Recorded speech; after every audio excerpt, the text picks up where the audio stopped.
capacitor y lo conectamos a través de un interruptor a una fuente de tensión y cerramos el circuito. En este caso, esta placa, que es de un material conductor, o sea que tiene igual cantidad de cargas eléctricas positivas que negativas, al cerrar el interruptor estamos conectando la placa al borne positivo. Por lo tanto, las partículas negativas se van a ver atraídas por el borne positivo y las positivas se van a ubicar lo más lejos posible de ese borne positivo. A su vez, en la otra placa, debido a la presencia de estas cargas positivas, va a haber una cierta cantidad de cargas negativas que van a estar enfrentadas a las positivas, y las positivas de esta segunda placa van a ser atraídas por la fuente de tensión.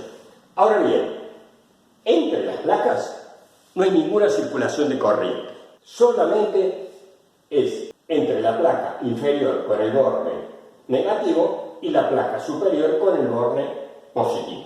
De esta forma, entonces, vamos a tener que la capacidad es igual a la cantidad de carga que le entregamos dividido el potencial que hay entre esas dos placas.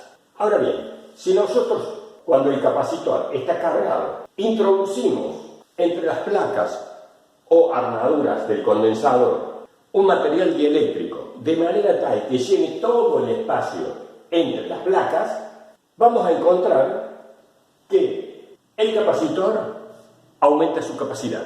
Y la capacidad ahora va a ser capacidad con el dieléctrico, va a ser igual a una constante por la capacidad del capacitor sin dieléctrico.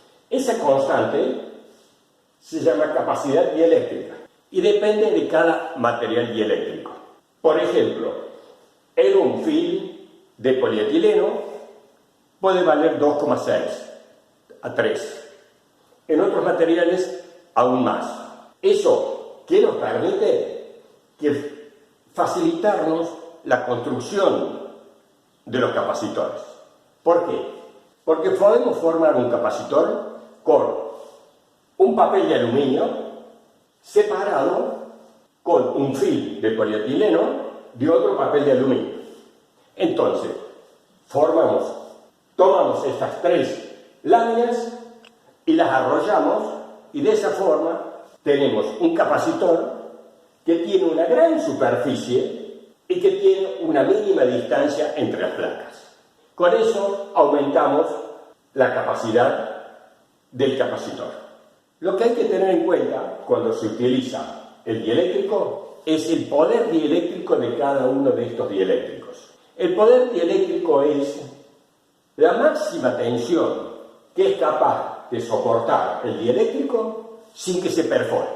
¿Qué significa perforar? Que se rompa y que permita el pasaje de cargas entre las placas. De esa forma se cortocircuita el capacitor y se arruina.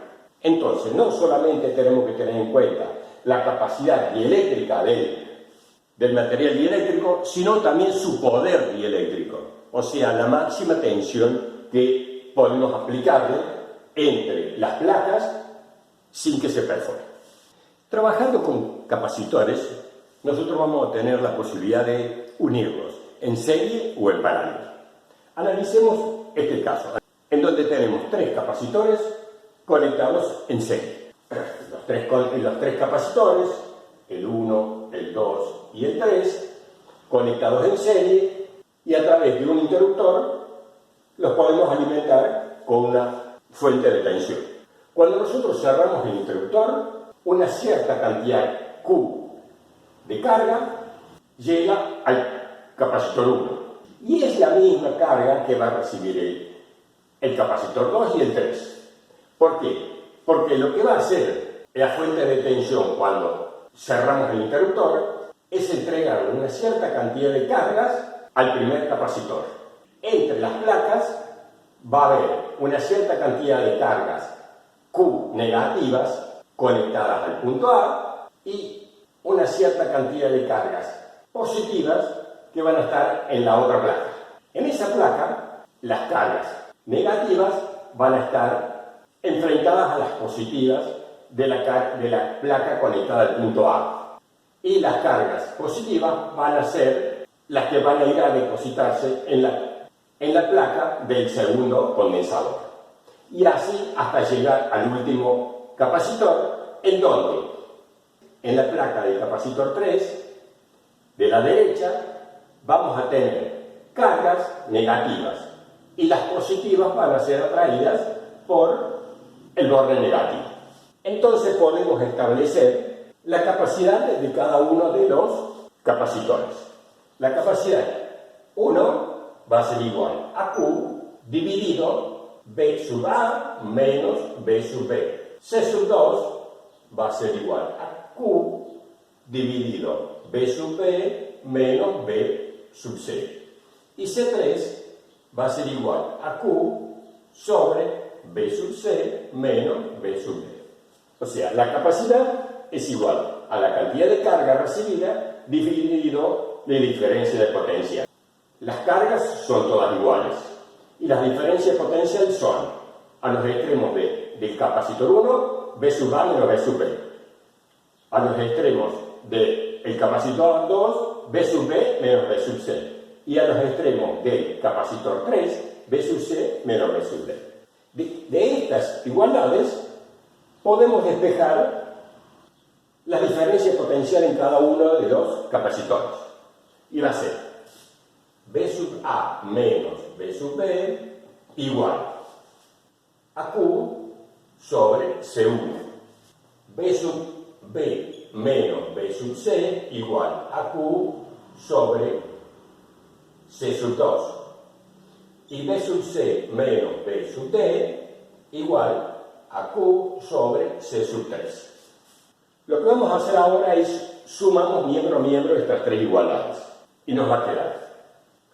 Al hacer la suma en los primeros miembros tenemos B sub A, luego B sub B negativo y B sub B positivo. B sub C negativo y B sub C positivo.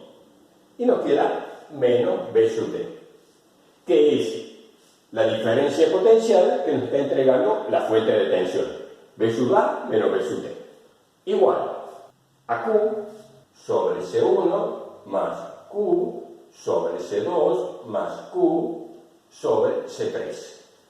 En este segundo miembro podemos sacar factor común Q y nos va a quedar B sub A menos B sub D igual a Q por 1 sobre C1 más 1 sobre C2 más 1 sobre C3. Lo que tenemos en el paréntesis es igual a la suma de las capacidades. O sea que es B sub A menos B sub D igual a Q sobre C total. Esto nos permite decir que 1 sobre C total es igual a 1 sobre C1 más 1 sobre C2 más 1 sobre C3. O sea que la inversa de la capacidad total es igual a la suma de las inversas de las capacidades que hemos unido en serie. Es igual a lo que sucede cuando nosotros tenemos resistencias en paralelo. O sea, cuando tenemos capacitores en serie, la inversa de la capacidad total es igual a la suma de las inversas de las capacidades. Cuando teníamos resistencia en paralelo, la inversa de la resistencia total era igual a la suma de las inversas de la resistencia. Veamos ahora lo que sucede cuando tenemos tres condensadores conectados en paralelo a una fuente de tensión. En este caso, cuando nosotros cerramos el interruptor, cada uno de los capacitores va a recibir una carga distinta, que va a depender de las capacidades de cada uno de los capacitores. La capacidad 1 del elemento 1 va a ser igual a Q1 sobre B sub A menos B sub B. La capacidad 2 va a ser igual a Q2 sobre B sub A menos B sub B. Y la capacidad 3 va a ser igual a Q3 sobre B sub A menos B sub B. Las diferencias de potenciales son iguales porque las armaduras de los capacitores están de un lado conectadas a un punto común A y del otro lado conectadas a un punto común B. Por lo tanto, a los extremos de cada capacitor tenemos igual diferencia de potencial. Vamos a despejar ahora las cargas que le hemos entregado a cada uno de los capacitores. La carga al capacitor 1, Q1 va a ser igual a C1 por B sub A menos B sub B. La carga 2 va a ser igual a C2 por B sub A menos B sub B.